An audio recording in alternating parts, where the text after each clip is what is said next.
my name is Camille Brown. I'm the Curatorial Assistant at the Phillips Collection, and I am pleased to welcome you to a conversation with Dominick Rabrun. Dominick is the first prize recipient in the Phillips Collection's Juried Invitational, Inside, Outside, Upside Down, which is open now through September 12th.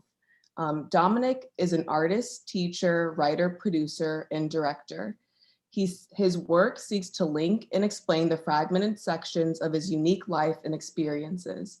On a personal level, much of his worldview is shaped by his status as a first-generation immigrant, childhood trauma, and growing up in a deeply conservative Christian household. On a professional level, much of his processes were shaped by 12 years of experience working as an IT specialist for the US government. Top these off with natural inclinations towards technology, video games, biology, music, and art education.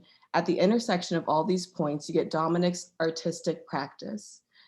His art is first and foremost an attempt to create a language or system wherein he can compartmentalize all of his competing inspirations. He finds that allowing them a space to inform and interact with one another serves as his greatest catalyst for creative inspiration and evolution. Dominick will be in conversation with myself and the guest curator of the exhibition, Renée Stout. Renée was raised in Pittsburgh, Pennsylvania, received her BFA from Carnegie Mellon University in 1980, and has been based in Washington, D.C. since 1985.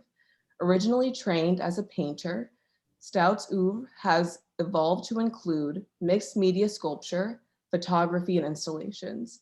She is the recipient of many awards, including a 2018 Lifetime Achievement Award from the Women's Caucus for Art, and most recently, the 2020 Adolph and Esther Gottlieb Foundation Award and a Virginia A. Groot Foundation Award. She has shown nationally and internationally, and her work is in several national and international public and private collections.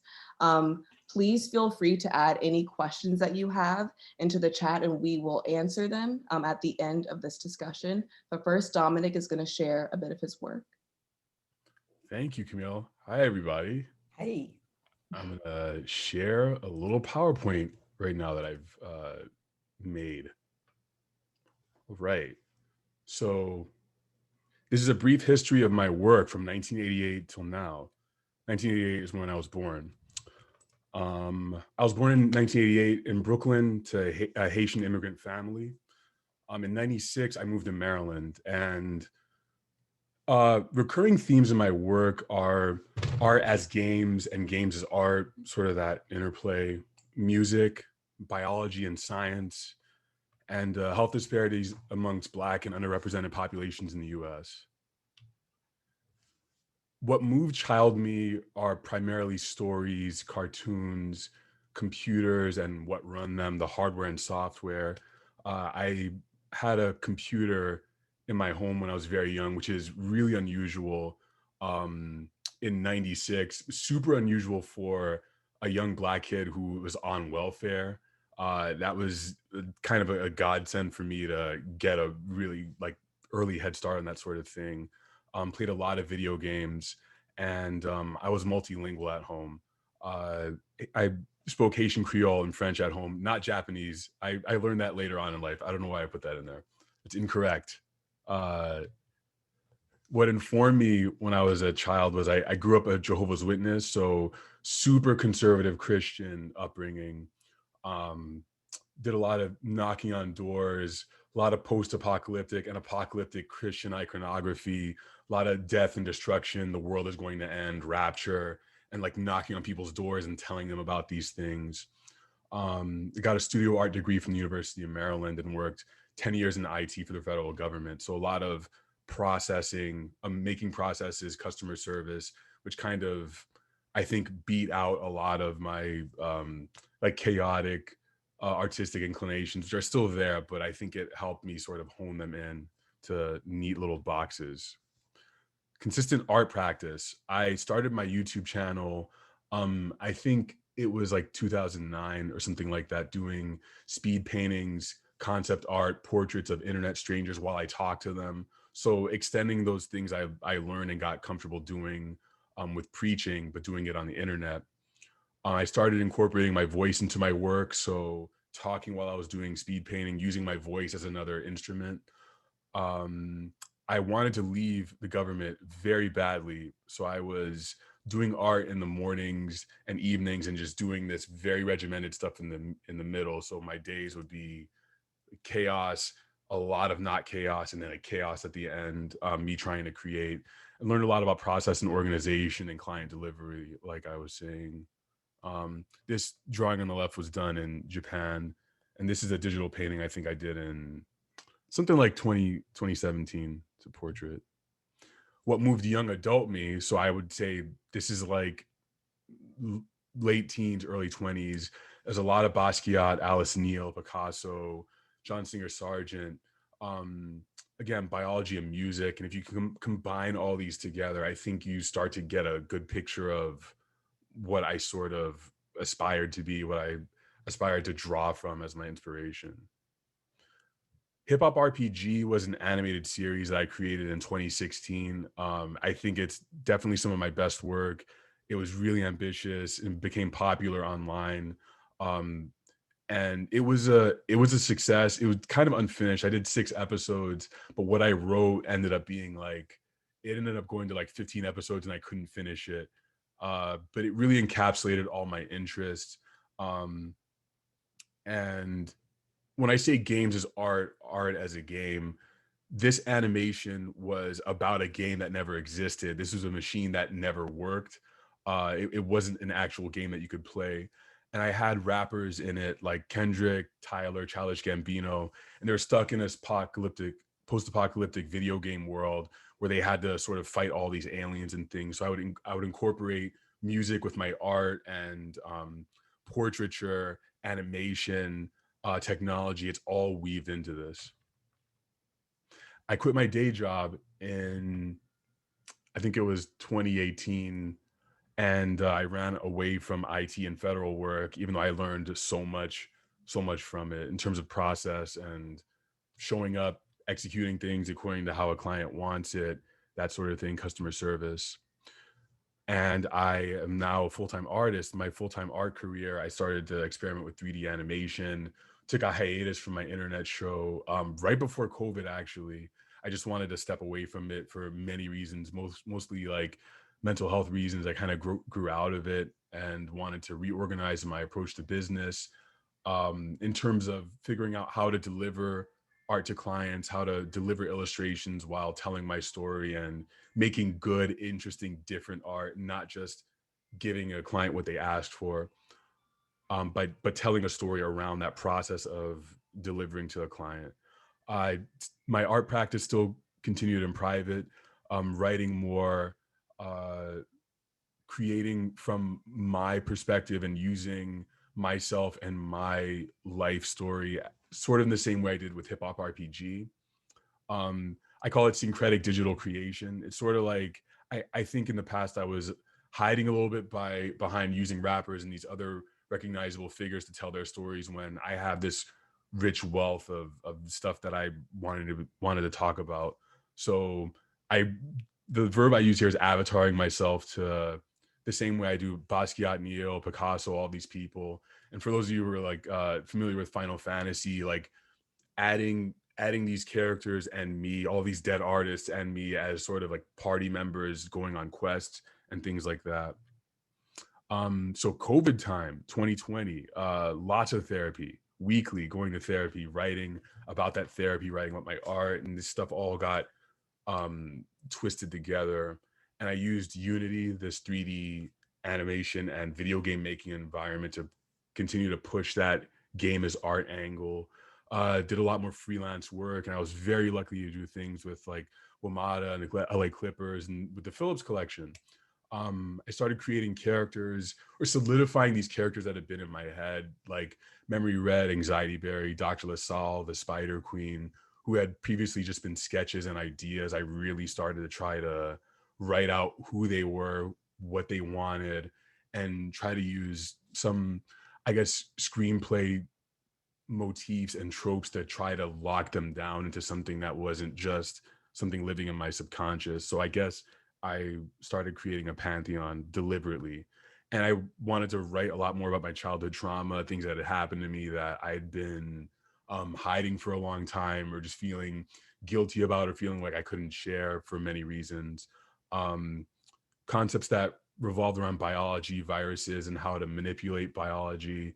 I got really, really into the concept of entering a virus, teleporting inside of a virus, and creating a world around a virus, which again is a mixture of all these tropes from comic books, anime, post-apocalyptic religion, things from the Bible. And if you just warp all those together, you can kind of see where I'm coming from, maybe.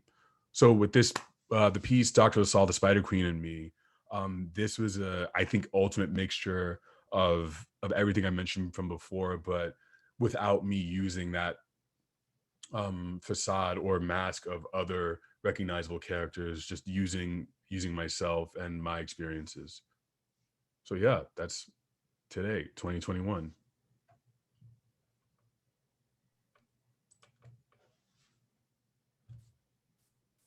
Okay, Camille, should I start right in?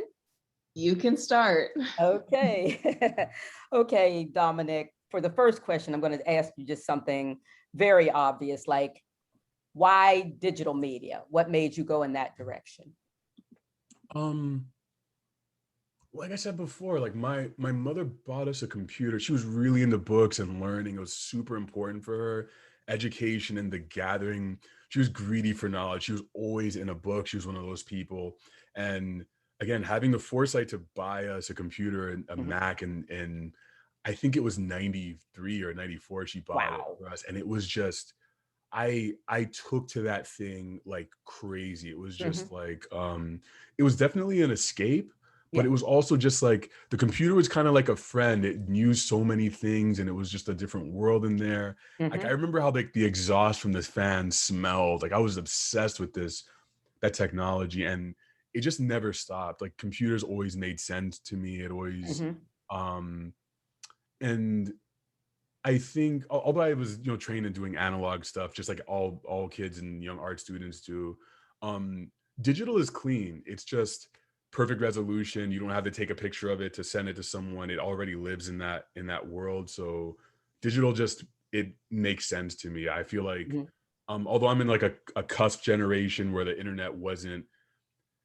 super available when I was a kid, like I remember that being a thing where it was like we had a modem but weren't paying for the internet, and I was like, what does that thing do? Where does that go? So I was like right on the edge of having access to that. So digital was just it was there. Yeah, it was there, and it made sense to me.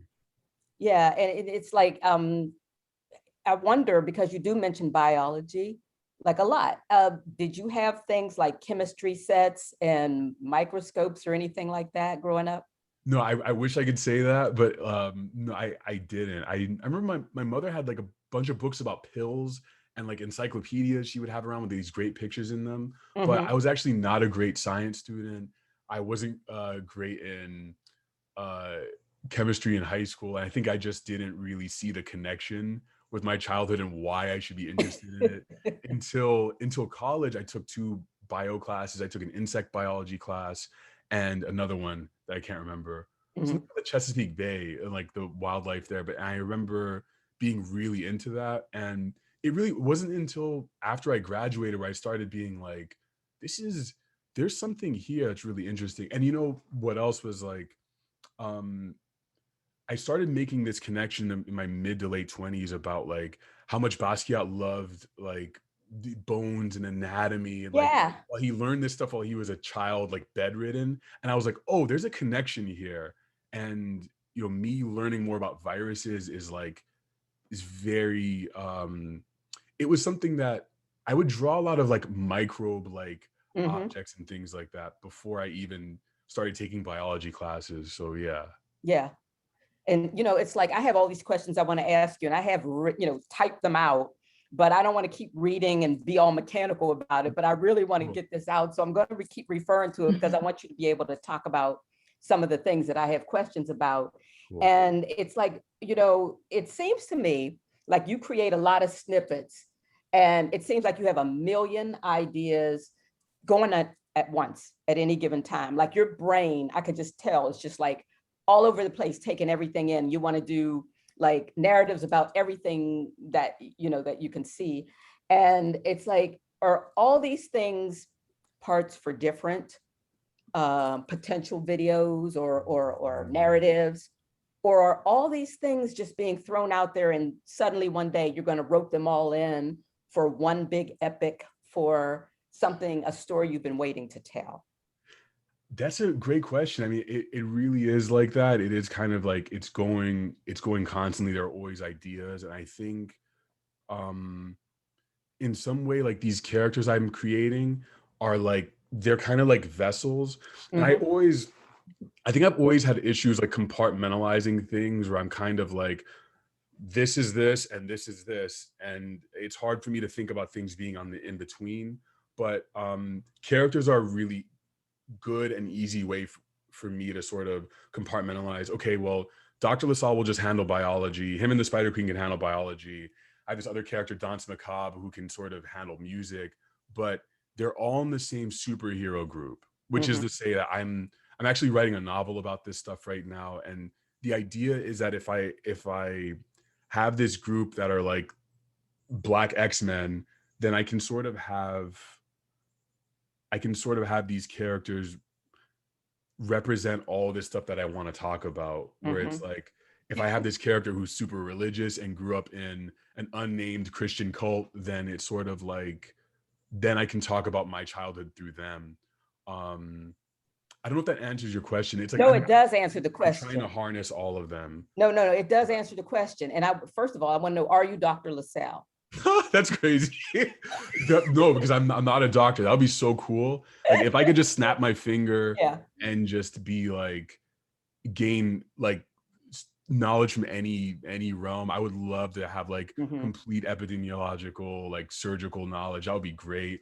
But I've been through this. Like I've thought to myself, like, I don't feel comfortable like assuming these characters as me. Like I kind of follow the Marvel Stan Lee template, where these guys, when they made these characters, like it only started out with like Charles Xavier, Jean Grey, Iceman, and some other characters. And then through decades, basically all these writers kept adding little pieces and pieces of them.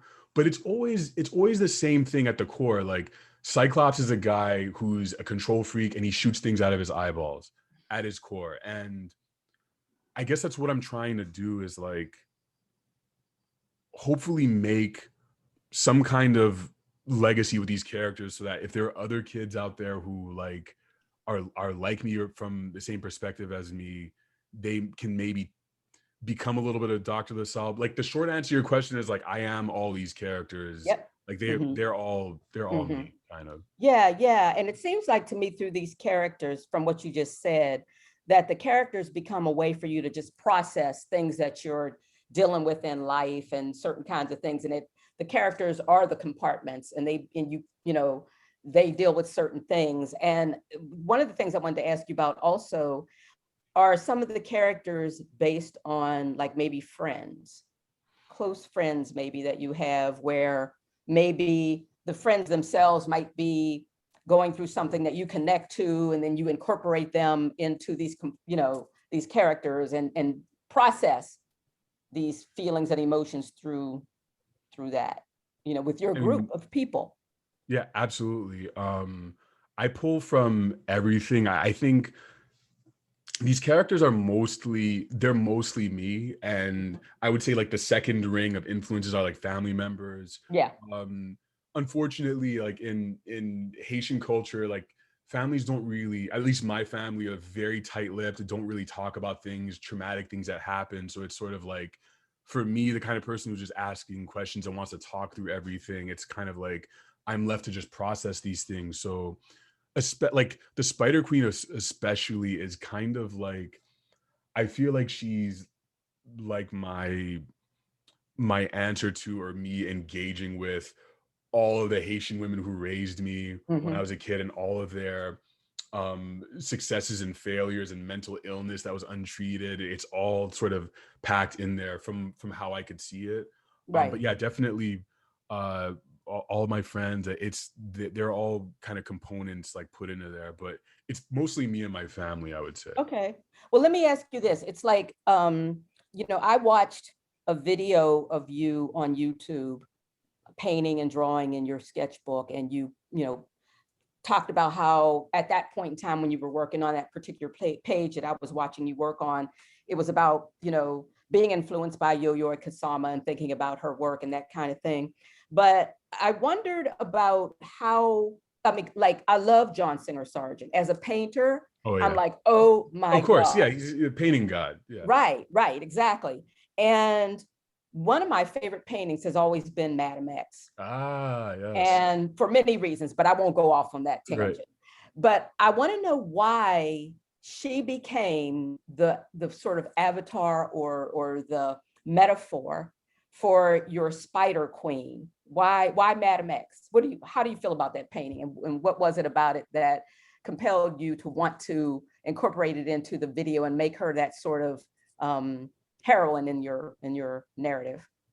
Yeah, I just that's a great question. I mean, and of course you caught that. I mean, most people don't catch that, but it to me, like, I've been really excited over the last couple of years of thinking about old dead painters as like the way that hip hop producers use beats. Mm-hmm. I keep thinking of this idea of like, and it'll happen any museum I walk through, I'll see a Picasso. Actually, it doesn't happen much with him, but like when I'll see like a Rothko even, and I'll be like, I just want to draw on top of that thing. I would never do that. But like, I have drawn on Rothko's digitally, but like I'll see a painting and I'm just like, it's like a beat for me. And it's like, I just want to like get a really hot electric pink paintbrush and just draw right on top of it. And Madame X for me, I think it's like that. I've drawn on many Sargents before, but Madame X for me is just like, that's about as like erotic and like intense as Sargent ever got. Yes. Because he was always painting stuff for other people. I just think that Madame X was like him saying, I just want to do it my way. Please just let me do it. And of course people hated it. And we're just like, I can't believe her dress strap is down. Of course people said that. It was scandalous. But that was Sargent trying something new. And it was, of course it was like still realistic and it had all his hand and everything. But just, I mean, look at the dress, you look at, I mean, it's just beautiful. It's gorgeous. Yeah. And I thought to myself, I mean, you want to know that woman. You want to know the story behind that woman. Yeah. And I thought like it would be cool if, I mean, you don't see superheroes who look like that. I mean, she's really elegant and strange. And I put a traditional kind of African mask on her and made her black. And it instantly got like this is a cool superhero outfit. I mean, if this character was just running around with a sword, like Madame X with a sword and a mask on, it's just interesting. It's like I think around the time I painted this, I was watching Watchmen. So with like Regina King, like her Sister Night outfit was just like, I'd never seen anything like that before. And I was just obsessed with that character, obsessed with that outfit. And I think this is kind of like the connection there. But yeah, Madame X, very cool. Also, coincidentally, just made this connection the other day, but like, Professor X, Madame X, it's like potentially using this character as like a super telepath being. Yeah, I don't know if that's connected to anything, but yeah, it's just cool. Yeah. It's okay. So I actually had a question. Go ahead, Camille. I was curious, because you mentioned Marvel earlier and you just mentioned Watchmen. Like when you mentioned Marvel, I thought about like the Marvel Cinematic Universe, and it seems like with Hip Hop RPG, with Dr. LaSalle and the Spider Queen, you have these like worlds that you kind of create. And I'm wondering if they're part of the same world or if there are like multiple dimensions going on within your work. It's a great question. So in Marvel, they have like Earth 616, which is like the standard one. where like Spider-Man lives and all that stuff, like the regular Spider-Man, like white Peter Parker that everyone knows. Actually, Miles Morales is Earth 616 too. But like, I'm trying to. I think I have one standard world, like maybe two or three, but there's one where like Adam, Dr. LaSalle and Spider Queen and everyone live in, and it's kind of like it's our world but with superheroes, and it's sort of like Homeland Security has like a bunch of superheroes that they hire and all that stuff. And this is all gonna be in the novel that I'm writing, and I'm really working on like solidifying this before I become an old man. I just want to really get it down on paper. But hip hop RPG, I would say, is probably it's probably going to be one of those things where it's like when you eventually see me writing this Dr. LaSalle story out, it'll be something that you see kids playing, where it's kind of like some kids have, occasionally get trapped inside of this weird game, and he's kind of like, I don't know how to, like, kids are getting trapped in there, maybe I'll solve it or something. But I would say that it's kind of one world and you have like these adjacent offshoots, but I'm really trying not to be the guy who's like, oh, there's infinite worlds in my head. Like I just want to pull it down to 2 or 3, because I can't, like, because if I allow myself to say that there are infinite ones, then I'm just never going to get anything done. Right, exactly. That's too much. And is this a novel? Like, is it a straight out novel or is it a graphic novel?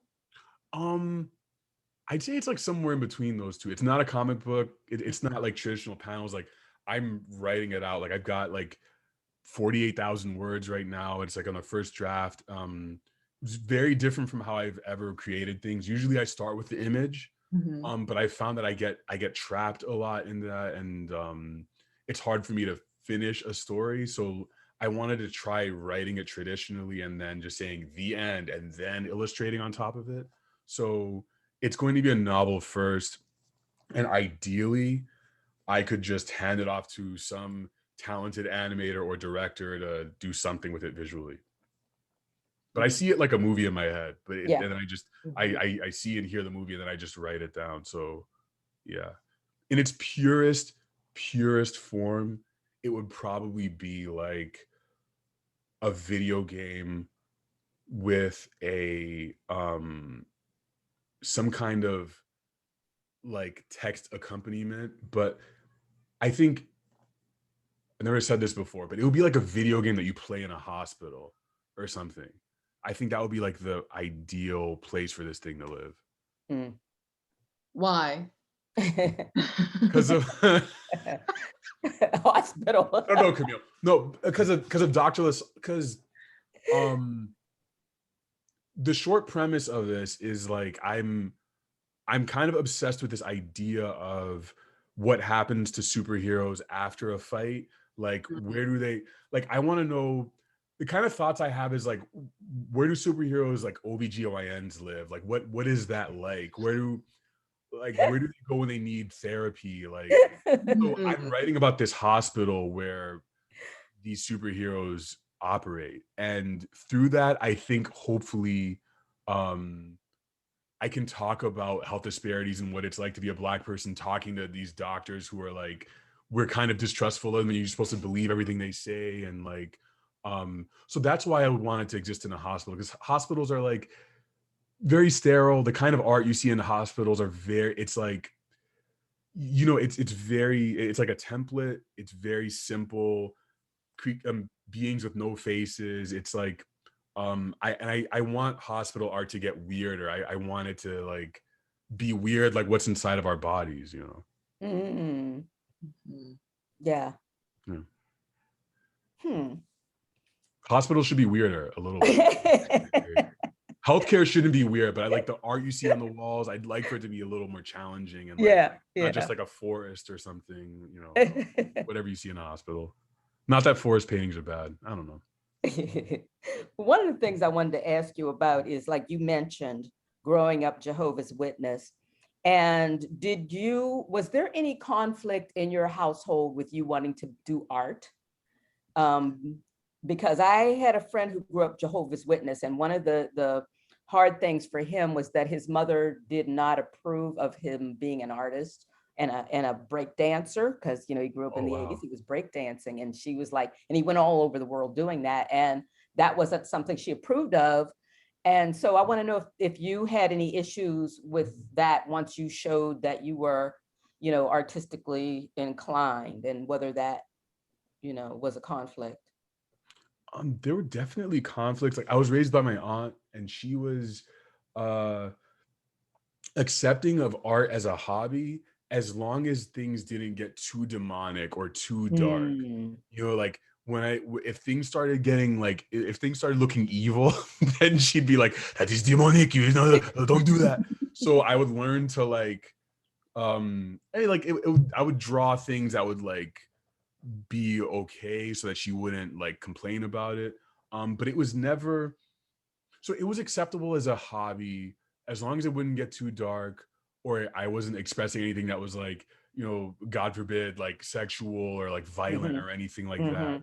But as a profession, the idea of being an artist as a profession, it couldn't happen. As a Jehovah's Witness, the only thing you could do is illustrate their literature, and you wouldn't get paid for that.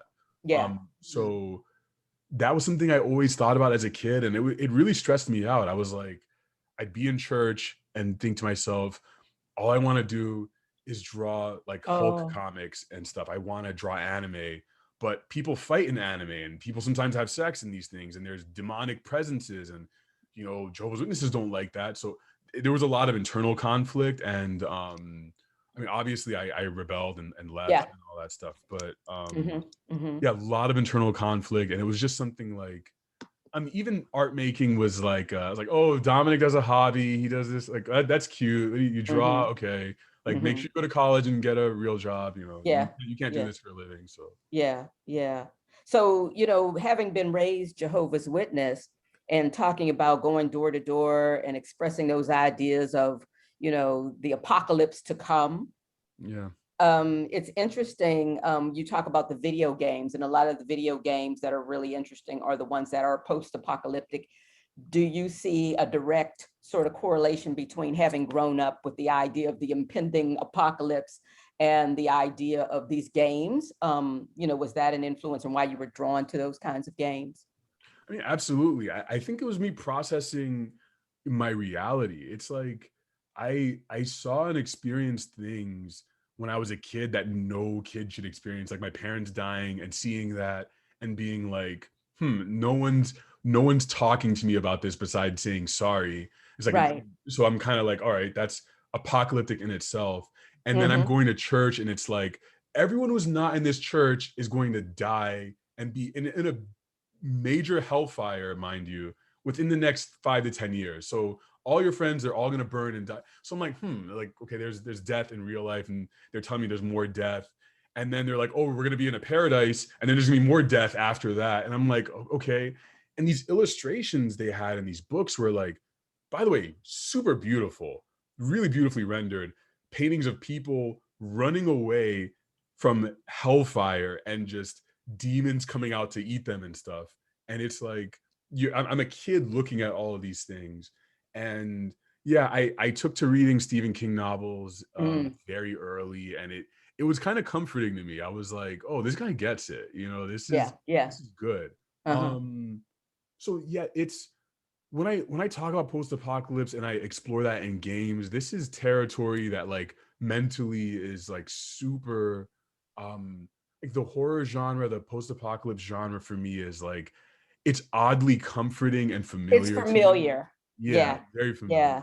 It's interesting how I can see that just in listening to you describe that, how, most people might say, oh, I'm afraid of that. But, you've almost been groomed to accept that this is the logical step to everything, right? Right. Yeah. Like, everyone's gonna die anyway from hellfire. I should, of course this is normal, right? Right. And this was something I really believed, is that the world was going to open up and swallow people whole, and like preachers would get really graphic about this stuff, and it was acceptable for like groups of hundreds of people, sometimes thousands, to be in churches talking about these things. So of course, like, I would absorb it and just be like, it's incredibly odd, but like, I think psychologically really good territory for me to breed sort of like these weird ideas I had. Yeah, yeah, interesting, because I can see how, you know, in the way I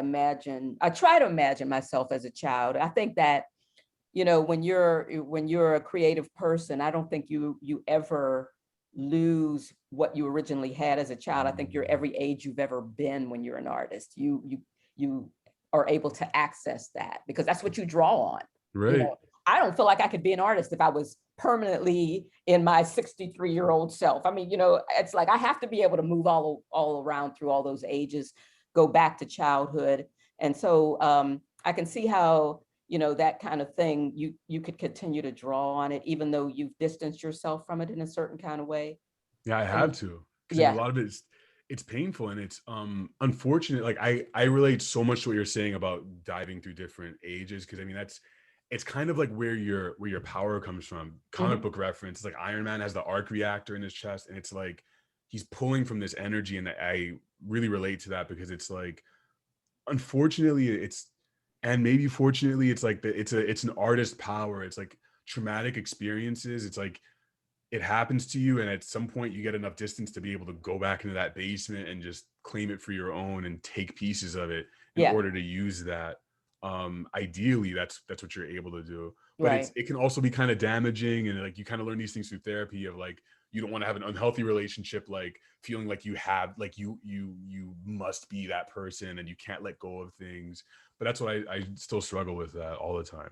But hmm, it's great energy source. I hate to say it, but I mean, right, like some of those awful things that happen to you, it's like it's just so shocking. And it kind of, when you mentioned just going through all those ages, it's kind of like you put a, it's so unfortunate, but traumatic events just it like puts a stake down right into that moment, and it really anchors you so hmm, that it's video game reference. It's like a save point. It's like you're right there and you can always go back to it, yeah, and pull from it, right. hopefully not hurt yourself in the process. Right, right. And one of the things, you know, in looking at your video, Dr. LaSalle, you know, and you know, I am so appreciative of you allowing yourself to be vulnerable and create something like that and be honest and truthful.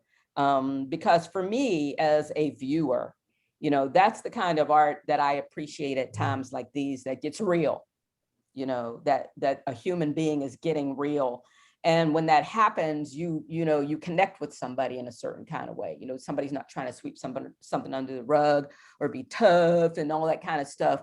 You know, you're taking that, you know, your creative process and turning it into something that a vehicle to allow yourself to be vulnerable. And so I think that that's why that video is so successful.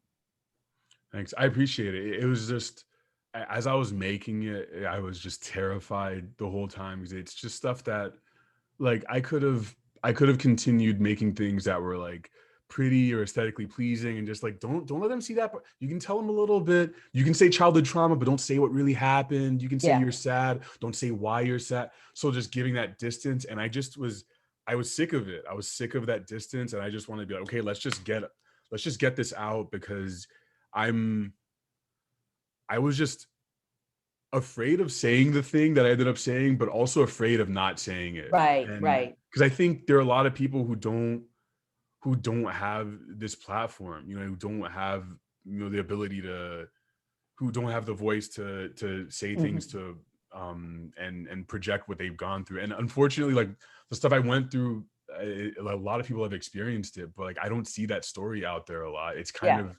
It's kind of rare, Hmm. and I want it to be less rare though, because it's, you know, it shouldn't be a thing that people are, it's like a shameful thing. It should just be Hmm. something that people can talk about, even if it's sad. Like Right. hopefully other people feel more beholden or more enabled to like say what they went through, like specifically around stuff that happened to them when they were kids, or like stuff around healthcare, which in the Hmm. Black community there are so many awful stories about stuff that happened to people in hospitals or with their healthcare and how their bodies are treated by the healthcare system. So Right. yeah. How did you feel about my placing you in the section, um, in a sense, interrupted? What did you think when you saw your video in that space? I saw it's funny. I was with a friend, and like she mentioned, she was like, "Oh, this is Innocence Interrupted," and I was like, "Oh, there's all this kid art, all right, these kids and like young people." I was like, "Oh, and I'm here too. Oh, okay." And it clicked with me, and I ran back around. I sprinted, and I looked at I read the Innocence Interrupted placard, and I was like, "Oh, yeah, that's me." And it's just one of those out of body experiences where I was like, "Yeah, that it makes sense." I mean, it's again with the vulnerability, it's like I don't like to think of myself and my childhood in terms of like my innocence was lost or somehow corrupted or anything like that, but it's true. Like this is one of those things, like I've developed a strong coping mechanisms to be like, oh, I'm okay, I'm just like everyone else, but I'm not. Like there are a lot of things happened to me that shouldn't have when I was a kid. So um I guess it was like, I don't know, it's validating in kind of a sad way. It's like, Mhm. this is like, I can't hide from this anymore, Uh-huh. nor should I. Mhm. It's like it's a feeling of like people are gonna see parts of me that I've been trying to downplay all my life, Mhm. Mhm. and this is me not downplaying it. Yeah. Yeah. Good. Yeah, good. Because like when I, and I looked at the video and I looked at it, and when I was creating the sections for the show, it's like all of a sudden it hit me, even though you're 33, right? Yeah. I'm like, but it belongs here. It felt right.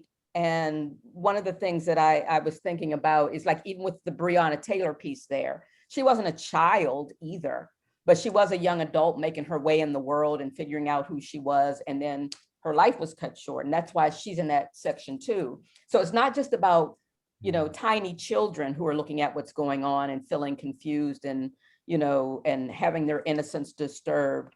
It's like people who have been there and grown up, but still, I feel like that who they are now is because that innocence was disturbed at some point. And so I think that was the logical extension to put your work there to, illustrate that point. I can see that. And now that you mentioned Breonna Taylor, it's like that word innocent is like usually linked to childhood, but I mean, like there's the innocence of like eating ice cream at home, right? And like feeling like you should be comfortable and safe, and Yes. safety and innocence, and those things are connected. Yeah. And the things that we should, like words like should are kind of loaded, but the things we should be able to do and how we should be able to live in our bodies, Yes. feel safe, and how it's taken away from us. Mm-hmm. Mm-hmm. I Yeah. get it. Yeah. Mm-hmm. So I think we can begin the Q&A part. We have two questions. The first was from Jan or Jan, forgive me if I'm mispronouncing your name, but they wanted to hear you talk a little bit about how you have been using your voice as an instrument, and if you could speak to that a little bit more. Um, oh, that's a big question. I don't know. It's interesting. Like I remember when I was a kid, I would read when I was a Jehovah's Witness, I would read the Watchtower magazine, and I would read the congregation would be like, I don't know, 150, 200 people. And I would read, and it would be quiet when I was reading, and people would listen to me for like, I don't know, 10 minutes, 5 minutes. And I loved that feeling. Just having all that attention honed in on what I was saying, and the words just going in their ears. It was just really nice. And I did that a lot. I read a lot when I was a Jehovah's Witness, and I think that carried over to when I started doing that internet stuff, internet shows, podcast. I did hundreds of hours of podcasts with friends, and voice as instrument. I guess I remember having these distinct moments when I was in my mid-20s where I was like, I'm never gonna paint like John Singer Sargent. I tried, for a little while. Like, and like, why would you? It's like it's a waste of time, I think. But it's like, because it exists already. He did it. He did it as best as, like, as good as anyone could. So but I was trying so hard. And then I realized I was like, oh, like, I don't even know what this guy sounds like. And he never interviewed anybody. And I have this thing I like doing. I have a voice and I use it. So let me lean into all the stuff that he didn't do. And I love Basquiat, but like, I think in total, there's probably only like 20 minutes of footage or audio of him talking, period. But he painted a lot. But I'm like, okay, well, what can I do that Basquiat didn't do? So I leaned really heavily into what I have and like the ability I have to spread my voice, which is the internet. So yeah, I hope that answered your question, Jan. And we had another question from Elsa, who was curious about what your creative process was like.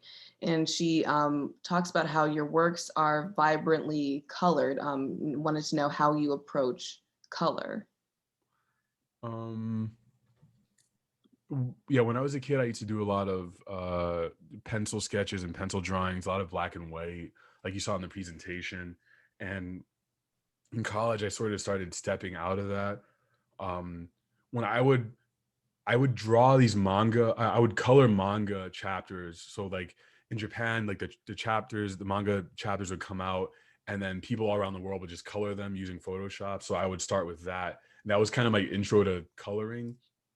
And in in college, I guess I started, it was just a long periods of experimentation. I used to use a lot of dull colors. It was really hard for me to really like explode and use yellows and reds, which are my favorite. And yeah, now it's just my way of approaching color is like I really like hot colors like red, yellow. um I love contrasting colors and stuff that's really eye-catching, like almost neon. And that kind of goes hand in hand with animation. Like I really love how like neon lights look when they're kind of flickering. I love that look, and I knew that I wanted to put that in my work years ago, so I started doing really just hot electric pinks and reds, and kind of um that's always my go-to. Like I can always make something look like my work if I use that color. I've been recently challenging myself to use cooler colors like greens and I don't know if brown is considered cooler, but green, orange for some reason I really don't like. I don't trust these colors. It's a weird verb for me to use. Renee, you probably know what I'm talking about. I don't, there's certain colors I don't trust, so I don't use them as much. It's weird, but I'm trying to force myself to use, like, dig into that. Like, why don't I like green? Like, why can't, like, just try it out and see what I can find in there. That's my relationship to color these days. Mhm. Mhm. And so Diana wanted to know if you use the Creole language or dialect in your work. And she asked because she speaks Mauritian Creole, which is very similar to Haitian Creole. And she talks about like the childlike qualities of that language. Did you say Russian Creole? Haitian. Oh, she speaks it too. That's great. Como ye. That's the only word I'm going to use ever on the internet. But I don't I don't use it often in my work because I'm still like I feel like my use of the language is like I can understand it pretty well from someone speaking it to me, but like my pronunciation and my grammar is like, for me, it's not up to par. So I feel like I can talk like a 7-year-old or 6-year-old like, in terms of my fluency. So it's just like no one wants to hear that. Like I could fool I could fool someone who didn't know, but if like a Creole speaker heard me speaking it, like it would just be like like it's not an intentional misuse of language. You know what I mean? This is not it's not like me when if I know how to paint a person and I'm like painting a person badly on purpose. This would be like me using the language badly because I don't know how else to use it. So it comes up in my work in text. I tend to use it the same way I use Japanese these days, which is like I still can I still can read and write hiragana and katakana, so I'll use that and then deliberately break it and like throw in English and Creole to just make my own language, because I feel like that's the only way I'll succeed in that. So Creole will show up in writing usually, but I'm not comfortable speaking it in my work. And so someone asked, how do you organize or keep track of your projects in pieces? They wanted to know, do you use computer software programs? Is it assistants? Is it a gallery? How are you All right. keeping things straight? How do I keep things? Um, I have a great manager I work with who helps me out, helps me keep track of things because it's kind of like it's a mess. Like I did work for 12 years in IT, which it really helped me learn how to process things. But like it's kind of like a volcano or something in there. It's a lot. So I use a lot of software to keep track of things. A lot of not spreadsheets, but I use databases. I use Notion. A friend turned me on to Notion a couple of years ago, and it's just a really cool, robust system that will allow you to make databases and link to other databases and link to images and create documents within documents ad nauseum. So Notion is cool. I obviously use Google Drive a lot, and